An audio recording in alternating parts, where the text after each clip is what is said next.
नमस्कार दोस्तों, mastering trading skills में आपका स्वागत है। जो आज का हमारा टॉपिक है वह है ज़रोदा में टारगेट और स्टॉप लॉस कैसे लगाएं। ज़रोदा में टारगेट और स्टॉप लॉस लगाने के 3 सिनेरियो मैं इस वीडियो में डिस्कस करूंगी। एक है सिनेरियो नंबर 1। इस सिनेरियो में हम स्टॉक को पहले इंट्राडे के लिए बाय करते हैं और उसके बाद उसको सेल करते हैं। इस केस में हमारी एक्सपेक्टेशन होती है कि मार्केट हमारे बाइंग प्राइस से ऊपर जाएगी। इंट्राडे में स्टॉप लॉस कैसे लगाते हैं और टारगेट कैसे लगाते हैं वह हम इस वीडियो में डिस्कस करेंगे। सिनेरियो नंबर 2, जब हम इंट्राडे के लिए किसी स्टॉक को पहले सेल करते हैं और उसके बाद उसको बाय करते हैं, तो उसके लिए हम अपने टारगेट और अपना स्टॉप लॉस कैसे सेट करते हैं यह हम आगे डिस्कस करेंगे। सिनेरियो नंबर 3, अगर हम कोई स्टॉक लॉन्ग टर्म के लिए या डिलीवरी पर्पस के लिए बाय करते हैं तो उसके लिए टारगेट और स्टॉप लॉस कैसे लगाना है यह सब हम इस वीडियो में डिस्कस करेंगे। तो बने रहिए इस वीडियो में। उससे पहले please like the video, share and subscribe the channel. 3 scenario में से हम पहले फर्स्ट सिनेरियो डिस्कस करेंगे। अगर हम कोई स्टॉक इंट्राडे के लिए बाय करते हैं तो उसका स्टॉप लॉस और उसका टारगेट हम कैसे सेट करेंगे यह मैं समझाऊंगी आपको एक एग्जाम्पल की मदद से। एग्जाम्पल के लिए हम HDFC बैंक का स्टॉक बाय करते हैं इंट्राडे के लिए। जैसे कि यहाँ चार्ट पर देख सकते हो, इसका करंट प्राइस 1684 रुपए चल रहा है। यहाँ पर अगर मैं इसको बाय करती हूँ तो मेरा टारगेट 1690 रुपए रहेगा और मेरा यहाँ पर स्टॉप लॉस 1678 रुपए रहेगा। तो हम HDFC बैंक का स्टॉक बाय करते हैं। यहाँ इंट्राडे सिलेक्ट करूंगी क्योंकि यह स्टॉक हम इंट्राडे के लिए बाय कर रहे हैं। क्वांटिटी में 1 रखती हूँ, तो आप यहाँ पर मार्केट प्राइस या लिमिट प्राइस किसी पर इसको खरीद सकते हैं। मैं यहाँ पर मार्केट प्राइस लगाती हूँ और बाय करती हूँ। तो आप देखोगे HDFC बैंक एक क्वांटिटी बाय हो चुकी है। आप इसको ऑर्डर बुक्स में देख सकते हैं। यह हमारा HDFC बैंक एक क्वांटिटी कंप्लीट हो चुका है। अब हमें यहाँ पर टारगेट और स्टॉप लॉस लगाना है। HDFC बैंक के लिए पहले हम स्टॉप लॉस लगाते हैं। अगर हमने कोई स्टॉक बाय किया है तो उसका स्टॉप लॉस लगाने के लिए हमें उसका सेल ऑर्डर लगाना पड़ेगा। तो यहाँ पर हम सेल पे जाएंगे, यहाँ पर क्वांटिटी 1 रखेंगे। यहाँ पर आप देख सकते हो, यहाँ पर 2 ऑप्शंस दिए हुए हैं, SL मार्केट और SL लिमिट ऑर्डर। ये SL मार्केट ऑर्डर है। अगर हम पहले इसको सिलेक्ट करते हैं तो इसका मतलब है यहाँ पर हमें एक ट्रिगर प्राइस देना होगा। जैसे ही हम इस स्टॉक का प्राइस हमारे ट्रिगर प्राइस के आसपास आएगा तो उस टाइम मार्केट में उस स्टॉक का जो भी भाव होगा उस पे हमारा सौदा कट जाएगा। तो यहाँ पर जैसे कि 1684 रुपए फिलहाल इस स्टॉक का प्राइस चल रहा है। मैं यहाँ पर अगर हमारा प्राइस हमारे बाइंग प्राइस से नीचे जाएगा तो हमें इस सौदे में लॉस होना शुरू होगा। तो यहाँ पर मैं 1678 ट्रिगर प्राइस डालती हूँ और SL मार्केट ऑर्डर करती हूँ। इसका मतलब है कि 1678 रुपए जैसे ही ट्रिगर होगा उसके बाद मार्केट में इस स्टॉक का जो भी प्राइस होगा उस पे हमारा सौदा कट जाएगा, हमारा ट्रेड एग्जीक्यूट हो जाएगा। दूसरा ऑप्शन है SL limit order. SL limit order में हमें 2 प्राइस डालने पड़ते हैं। एक होता है हमारा ट्रिगर प्राइस और एक होता है हमारा लिमिट प्राइस। पहले हम ट्रिगर प्राइस डालते हैं। फॉर एग्जाम्पल के लिए हम 1678 रुपए ही रखते हैं और हमारा लिमिट प्राइस ट्रिगर प्राइस से कम होना चाहिए। यानी कि हमारा जो ये सौदा है 1677.50 से लेकर 1678 के बीच एग्जीक्यूट हो जाएगा। लेकिन इंट्राडे पर्पस के लिए SL मार्केट ऑर्डर बेस्ट होता है। कभी कभी ऐसा होता है कि हाई वॉलेटिलिटी की वजह से आप उस स्टॉक का प्राइस जंप कर जाता है और आपका जो प्राइस आपने लिमिट प्राइस सेट किया हुआ है वह एग्जीक्यूट नहीं हो पाता। इसीलिए एसएल मार्केट ही बेस्ट होता है। तो यहाँ पर मैं इसको सेट करती हूँ, सेल करती हूँ। तो आप देखोगे हमारा ऑर्डर प्लेस हो चुका है। यह हमारा HDFC बैंक का है। अब हमारा यहाँ पर बाई हो चुका है, सेल ऑर्डर लग चुका है। अब हम यहाँ पर टारगेट सेट करेंगे। HDFC बैंक के टारगेट सेट करने के लिए हम फिर से एक सेल ऑर्डर लगाएंगे। क्वांटिटी इसमें 1 रखेंगे।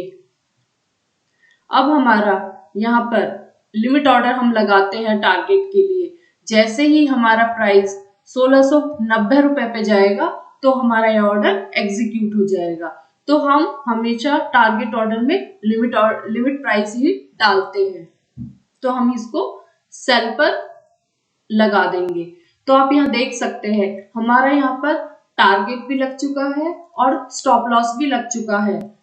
इनमें से जो भी या तो हमारा टारगेट हिट होगा या फिर हमारा स्टॉप लॉस हिट होगा।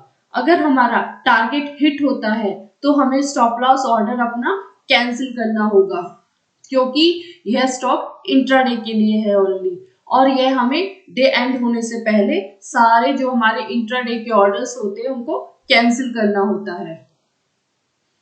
अगर हमारा स्टॉप लॉस हिट हो जाता है तो हमें अपना टारगेट ऑर्डर भी कैंसिल करना होगा, क्योंकि कभी कभी ऐसा होता है कि उस स्टॉक का प्राइस टारगेट हिट होने के बाद वापस फिर से बढ़ जाता है।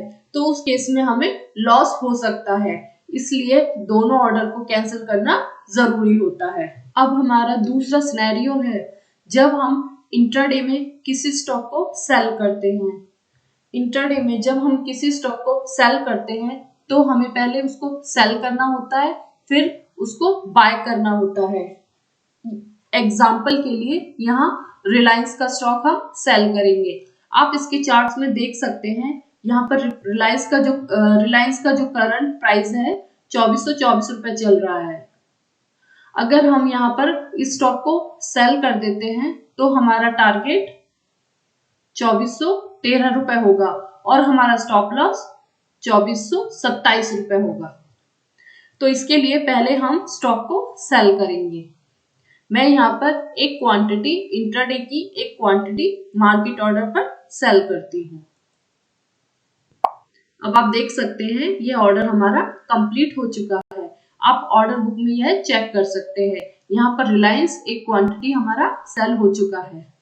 अब हम इसका स्टॉप लॉस और टारगेट दोनों सेट करेंगे।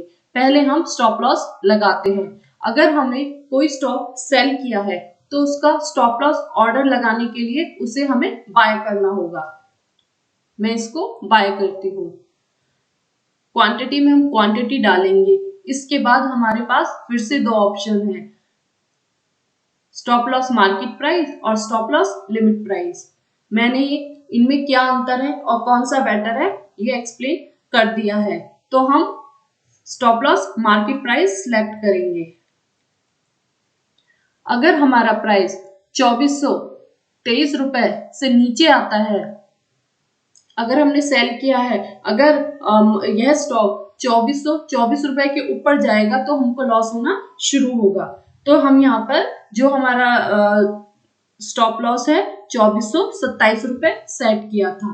तो जैसे ही प्राइस हमारे ट्रिगर प्राइस के आसपास आएगा तो उसके बाद मार्केट में जो भी प्राइस होगा उस पर हमारा ऑर्डर एग्जीक्यूट हो जाएगा। तो मैं इसको बाय करती हूँ। तो आप देख सकते हैं यहाँ पर हमारा स्टॉप लॉस लग चुका है। इसके बाद अब मैं इसका टारगेट लगाऊंगी। टारगेट के लिए हमें फिर से बाय ऑर्डर प्लेस करना होगा। हमें टारगेट हमेशा लिमिट ऑर्डर में लगाना है। हमारा जो टारगेट था वो था 2413 रुपए। हम इसको फिर से बाय करेंगे। आप यहाँ देख सकते हो यहाँ पे हमारा टारगेट भी लग चुका है और यहाँ पर हमारा स्टॉप लॉस भी लग चुका है। अगर इनमें से कोई भी एक या तो हमारा टारगेट हिट होता है या स्टॉप लॉस हिट होता है। अगर हमारा टारगेट हिट होता है तो हमें स्टॉप लॉस ऑर्डर को कैंसिल करना होगा, और यदि हमारा स्टॉप लॉस हिट होता है तो हमें अपने टारगेट ऑर्डर को डिलीट करना होगा। आप यहाँ पे जाकर इनको मॉडिफाई भी कर सकते हैं। जैसे कि अगर आपको अपना टारगेट मॉडिफाई करना है, इसको ज्यादा या कम आप वो कर सकते हैं। तो इस तरह से आप इंट्राडे के लिए अपने टारगेट और अपने स्टॉप लॉस दोनों सेट कर सकते हैं। अब हम डिस्कस करेंगे तीसरे सिनेरियो के बारे में। अब हमारा तीसरा सिनेरियो है कि अगर हम कोई स्टॉक लॉन्ग टर्म के लिए यानी कि उसको डिलीवरी के लिए बाय करते हैं, तो उसके लिए हम स्टॉप लॉस कैसे लगाएंगे और उसके लिए टारगेट कैसे सेट करेंगे। तो इसके लिए हम एग्जाम्पल SBI बैंक का लेते हैं। हम SBI बैंक पर जाएंगे, बाय ऑर्डर क्लिक करेंगे। यहाँ पर आपको दो ऑप्शन दिए हुए हैं। यहाँ पर हम लॉन्ग टर्म के लिए लॉन्ग टर्म पर क्लिक करेंगे। जैसे ही आप इसको क्लिक करते हैं तो यहाँ पर आपको दो ऑप्शंस दिखाई देते हैं, स्टॉप लॉस और टारगेट। इस तरह से आप लॉन्ग टर्म ऑर्डर की मदद से आप अपना बाइंग ऑर्डर, आप अपना स्टॉप लॉस और अपना टारगेट एक साथ आप लगा सकते हैं। जैसे कि मैं इसकी एक क्वांटिटी बाय करती हूँ तो हमारा जो बाइंग ऑर्डर है मैं वो मार्केट सिलेक्ट करती हूँ। इसके बाद हम स्टॉप लॉस पर जाएंगे। हम स्टॉप लॉस को क्लिक करेंगे। यहाँ पर आप देखते हो यहाँ पर टिक का निशान आ चुका है। तो आप जैसे कि ये SBI का जो बैंक है इसमें हमारा लॉन्ग टर्म व्यू होता है, इसीलिए अगर मैं इस स्टॉक को 572 रुपए पे खरीदती हूँ तो हमारा स्टॉप लॉस यहाँ पर 560 रुपीज का होगा। 560 रुपीज का यहाँ पर हमारा स्टॉप लॉस होगा, और वह कितने परसेंटेज का होगा ये हम जानेंगे एक स्केल की मदद से। यहाँ पर आप जो देखोगे तो यहाँ पर आपको एक स्केल दिया हुआ है। इस स्केल की मदद से आप अपना कितने परसेंटेज का टारगेट है वह मेजर कर सकते हैं। जैसे कि मैंने 560 बोला है तो यह हमारा 1.73% आ रहा है। तो इस टूल की मदद से आप अपना परसेंटेज में अपना स्टॉप लॉस निकाल सकते हो। 1.75 का हम यहाँ पर अपना स्टॉप लॉस सेट करते हैं, और जो हमारा टारगेट होगा वह एटलीस्ट हमारा 2.5 होना चाहिए। यानी कि हमारा जो टारगेट है वह होना चाहिए। हम फिर से इसकी मदद से अपने टारगेट को मेजर करेंगे। जैसे कि करंट प्राइस इतना चल रहा है तो हमारा जो टारगेट है एटलीस्ट 2.5 होना चाहिए। तो हमारा जो यहाँ पर टारगेट निकल के आता है, तो यहाँ पे जो हमारा टारगेट निकल के आ रहा है वह आ रहा है हमारा 585। तो इसका हम यहाँ पर 2.5 अपना टारगेट फिक्स कर देंगे।